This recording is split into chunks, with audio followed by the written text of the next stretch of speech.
Baghdad کی جامع مسجد کے ممبر پہ تم کو وہی جلوہ نظر آ رہا ہے جو جلوہ حضرت صدیق اکبر نے مسجد نبوی کے ممبر پہ دیکھا تھا، جو جلوہ حضرت فاروق اعظم رضی اللہ تعالیٰ نے مسجد نبوی کے ممبر پہ دیکھا تھا۔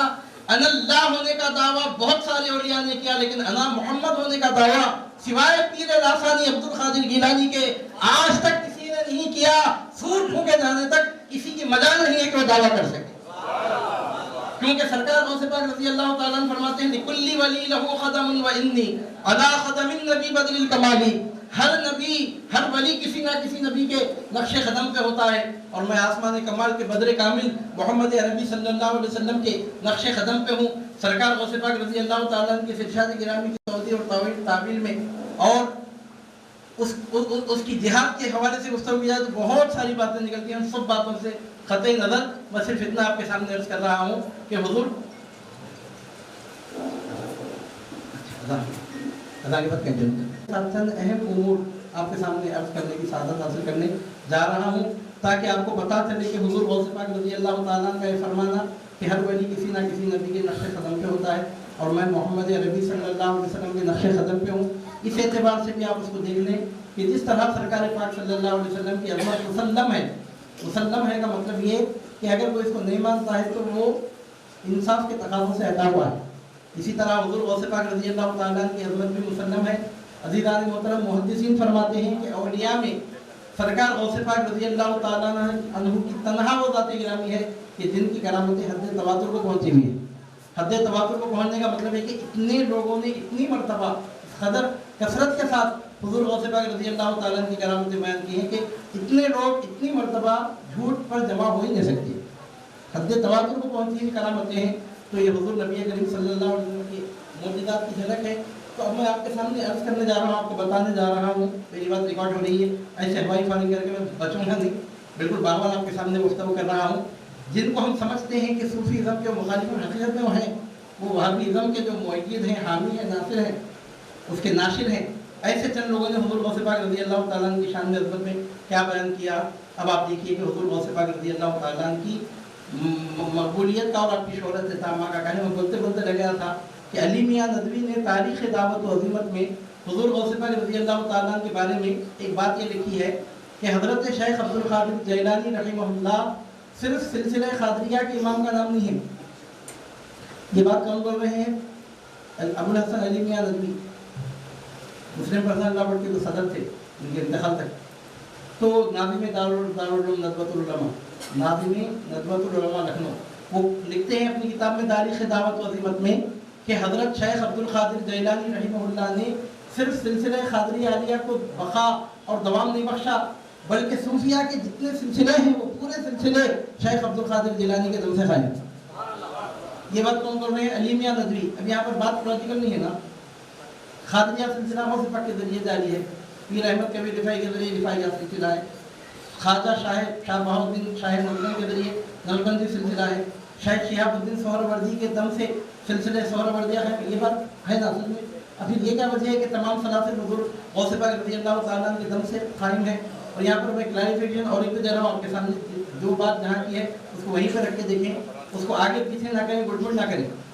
اس کا یہ مطلب نہیں کہ قادریہ سلسلہ بہت شان والا سلسلہ ہے تو دوسرے سلسلے نعوذ باللہ من ذالک عظمت نہیں رکھتے، یہ مطلب نہیں ہے، بلکہ صوفیہ کے پاس تو یہ بات تسلیم کی گئی ہے کہ اگر کوئی صوفی صوفیہ کے سلاسل میں تفریق کرے تو صوفی ہی نہیں ہے۔ اگر سلاسل صوفیہ میں کوئی تفریق کرتا ہے وہ دنیا تصوف سے خارج ہے۔ وہ سب سلسلے اللہ رب العزت تک پہنچاتے ہیں، قادریہ سلسلہ اللہ تعالیٰ تک پہنچاتا ہے تو چشتیہ سلسلہ کس تک پہنچاتا ہے؟ بھی اللہ تعالیٰ تک پہنچاتا ہے۔ رفاعی، نقشبندی، سہروردی سب سلسلے اللہ رب العزت کی طرف پہنچاتے ہیں۔ قادریہ سلسلہ کوئی الگ سے تفوق نہیں رکھتا۔ ہاں چونکہ حضور غوث پاک رضی اللہ تعالیٰ سلطان الاولیاء ہیں، سلطان الاولیاء کی نسبت کی وجہ سے، اس نسبت کی وجہ سے سلسلہ عالی ہے، یہ بات تو صحیح ہے، لیکن جہاں تک سلاسل کا معاملہ ہے سب سلاسل اللہ رب العزت تک پہنچانے والے ہیں۔ اور ایسا بھی نہیں ہے کہ سلسلے قادریہ عالیہ کے علاوہ کوئی شخص کسی سلسلے میں داخل نہ ہو، ایسا بھی نہیں ہے۔ حضور غوث پاک رضی اللہ تعالیٰ کی ظاہری حیات طیبہ میں خود عراق میں پیر احمد کبیر رفاعی کے مریدین لاکھوں کی تعداد میں تھے۔ نہ حضور غوث پاک رضی اللہ تعالیٰ نے اس بات سے کوئی برا مانا، نہ پیر احمد کبیر رفاعی نے اس کو غوث پاک کی عظمت کے خلاف سمجھا۔ خود عراق میں پیر احمد کبیر رفاعی کے مریدین لاکھوں کی تعداد میں موجود تھے۔